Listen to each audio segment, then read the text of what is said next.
ang ating maintenance ay inabot siya ng tumatalinting na. Shout out kay Bossing para sa aking bagong vlogs. May bago akong vlogs.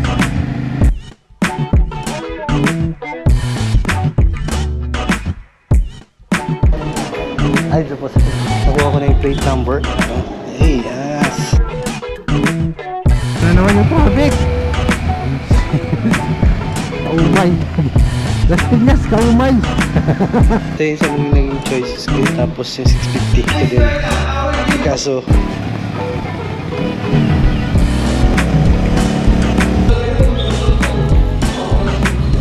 hanggang sa katawan ka. Lalo tayong kinilig. Kinilig.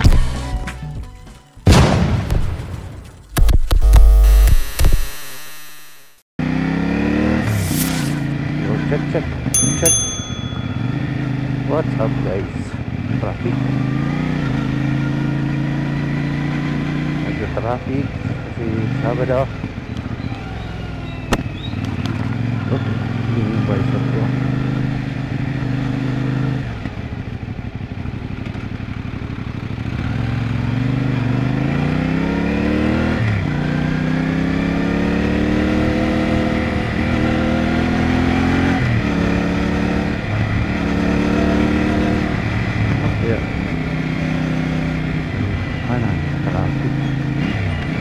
Ito yung patras ni Kuya.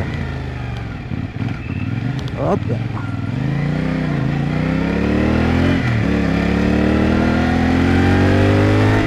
Okay. What's up guys? Welcome back to my channel. Ito yung Kawasaki Anabu Coastal sa Imus. So malapit lang to sa akin. Just in case mag-upgrade tayo, dito lang tayo pupunta. You know? Pak, Versys, may H2, may J9, oo, lahat. Shout out kay Kawasaki. Sige kuya, mauna kayo. And shout out kay Bossing para sa aking bagong vlogs. May bago akong vlogs. Dispatch ako na yung gloves ko nang binili ko nung nagpipizza pa ako. Binili ko lang sa gilid-gilid. And ito ay original na. Angas, isang bomba para sa'yo. Pang. Ay, dalawa pala yun. Okay. Tapos binilhan niya din ako ng bonnet na original from Motoworld. Hey, angas. Ito yung gamit ko ngayon. Di ko sure, baklava. Ano yun? Wala, di ko sure eh. Nakitinig na ako yan. Yung tinako ngayon ay 1,077 kilometers na. Ibig sabihin, break-in na. So, pang 2 months to ng motor na to. So, ibig sabihin, pupunta ako ngayon ng Motorcycle City sa Dasma. Ang appointment ko ay alas 9. Medyo late na. Alas 9:16 na. Traffic pa. Ayun, traffic na yung pag naka-big bike ka. Yung traffic, saka yung init ng makina. Nararamdaman ko na sa aking buhat. Ayun ito, 900.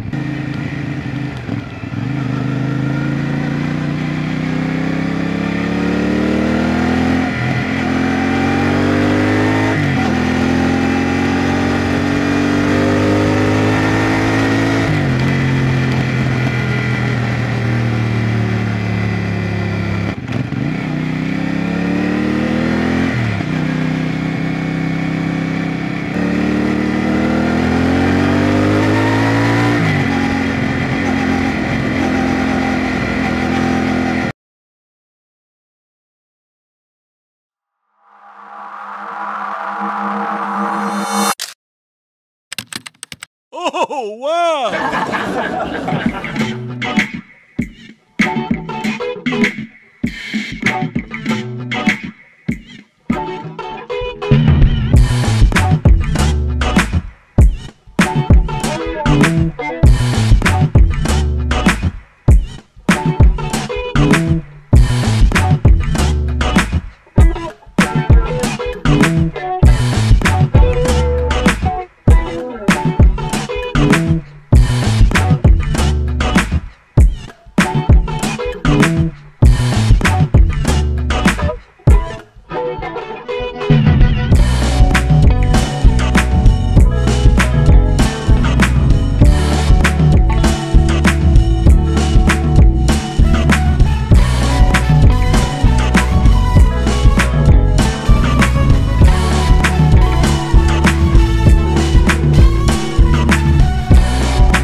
So, ang inabot ng ating maintenance ay inabot siya ng tumataginting na 4,059. Ito na siya.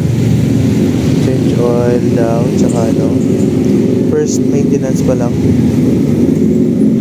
Ang mga pinalitan. Wait, ano ba yun? Wala pa yun. Hinantay ko pa yun. Pinalit. Medyo mahal din yung niya. Maintenance niya. Nag-expect ako, lang, 10,000.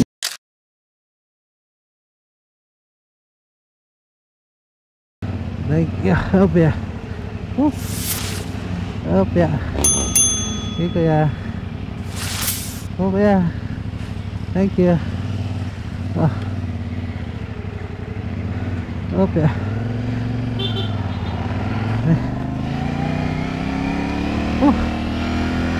Wow. Grabe init.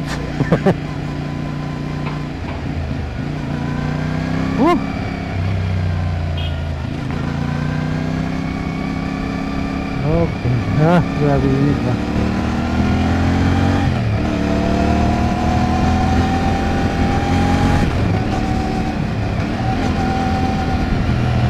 Okay. Ito na naman yung traffic. Kaumay. Las Piñas, kaumay. Nakina ng traffic. So pabalik na ako ng bahay. Grabe, ang dami kong sinabi kanina. Tapos nung nag-check ako ngayon ng aking mga footage, grabe, putok, lahat putok. Ang ibig kong sabihin ay overexposed lahat, sobrang liwanag. Ito yon ng mga clip. Grabe. Kasi kagabi pala pinaglalaruan ko yung settings na naman ng aking camera. Ganyan talaga pag videographer ka, minsan hindi ka makatulog sa mga kung ano-anong bagay sa camera mo.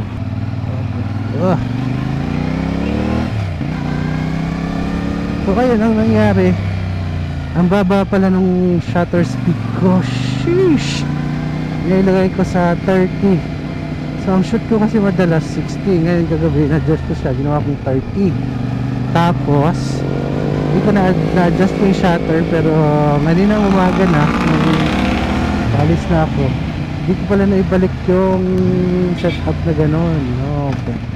So ang nangyari, putok lahat ng footage ko. So ito, ngayon binabawi ko. So pauwi na ako, nakuha ko din yung plate number ko, gaya ng sinabi ko kanina. Nakuha ko na yung plate number. Yan o. Hey, 661 UWT. Tapos may QR na. Yung pinagawa kong temporary, tatanggalin ko na yan. Ito siya o.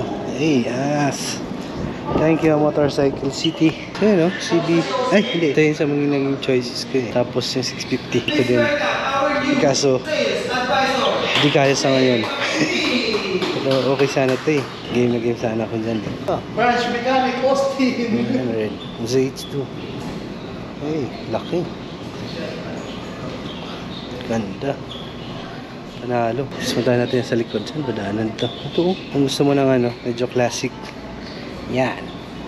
650. Yung niya, classic na classic talaga. Hey, angas. Ito ay Versys 650. Meron na din mga nakaabang. Ito, charger.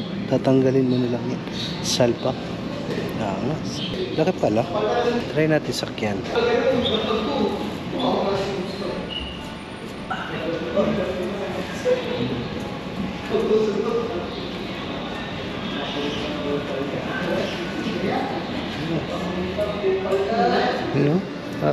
Ka lang, nakakaupo ka lang.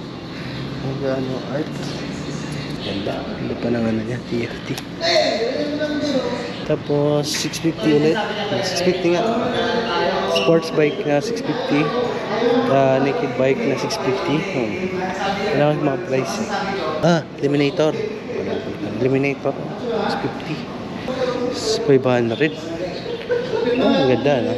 Pag nakataas siya. 500. Ang ganda din. Ang di ko lang di ko lang inanuhan ito.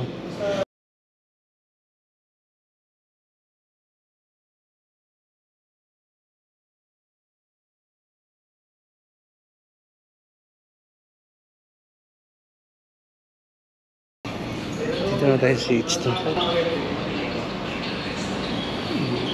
Parang late niya. Pero parang bukas siya. Buka masyado. Pero okay din siguro TV. Yung view niya. Kung nangyari dito sa helmet yung mic ko, yan yung view ng plug niya. Angas. Hey. Ganda. Hindi rin nagkakala yung bigat dun sa NK.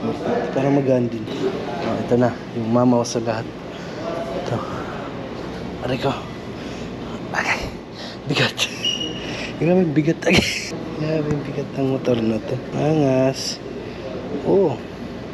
So kung nandito yung camera mo, naka super wide ka. Kaya yung itsura niya. Hey.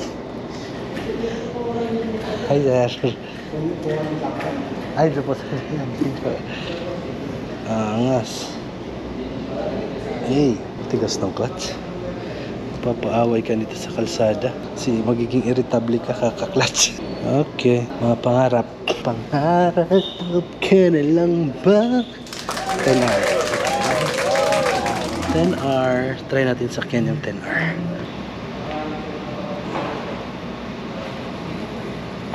Yan yung view niya kapag ikaw nagde-drive. Kain din talagang ang view ng kalsada. Okay. Uwi na tayo.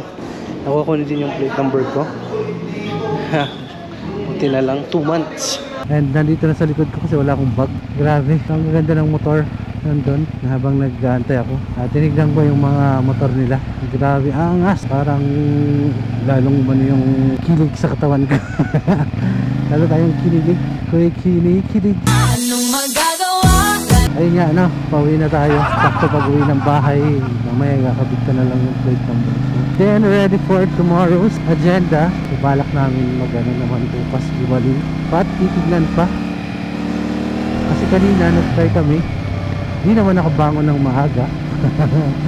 Ang ganda ng side mirror ko. Nagagamit ko na siya. Tulad nung nagmanawag kami, aesthetic lang talaga siya.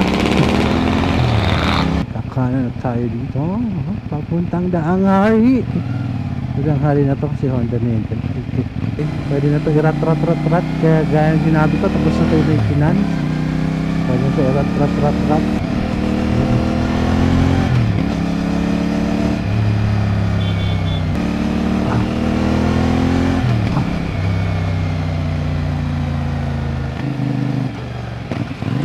So natapos na ang ating pagpapamaintenance, yung kanyang first PMS.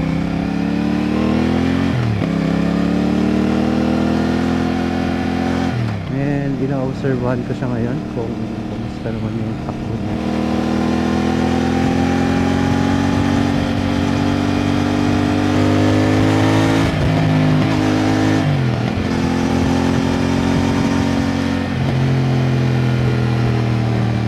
Kung lumambot ba? May nagbago ba? Ang sabi sa iba, kasabihan, laging sinasabi ng iba, na kapag nagpa-PMS ka ay parang babalik sa pagka-brand ang iyong motor. Lalambot. Lalambot. Plus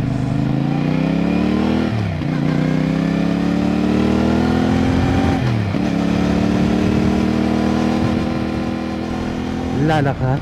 Lalakas.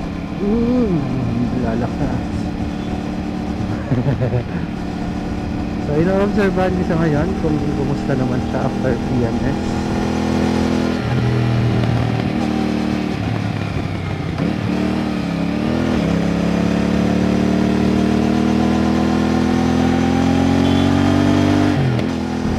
Pero base dito sa nararamdaman ko ngayon, parang lumambot nga siya. Tumanimik din ang kanyang makina.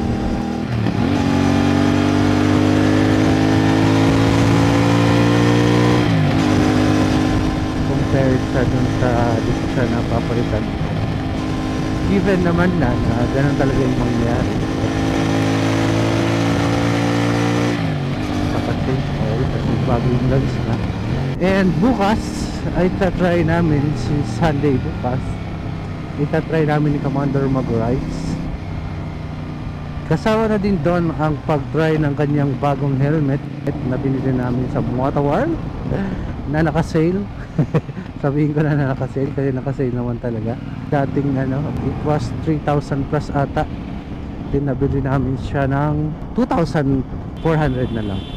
So yung helmet na yun ay modular, kasi si Commander ay si Bossing ay mahilig sumibog habang nagbabiyahe, kaya nahihipan ko din yung modular para di na niya tatanggalin kapag magkikilid kami tapos chichibog kaunti.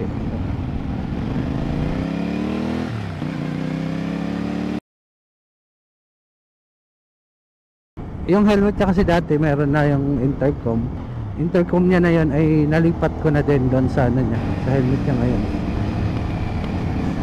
No, kinabit ko agad pagkagabi na pagkadating sa bahay, kinabit ko na agad doon, sinalpak ko, mabilis lang naman, pull out lang yung mga wire, yung bang, talpak. At dito ko muna tatapusin ang aking vlog. Kung di ka pa nakasubscribe, please subscribe and don't forget to leave a like nyo din po, and the notification bell para ma-update kayo. And see you sa aking next vlog. Bye bye!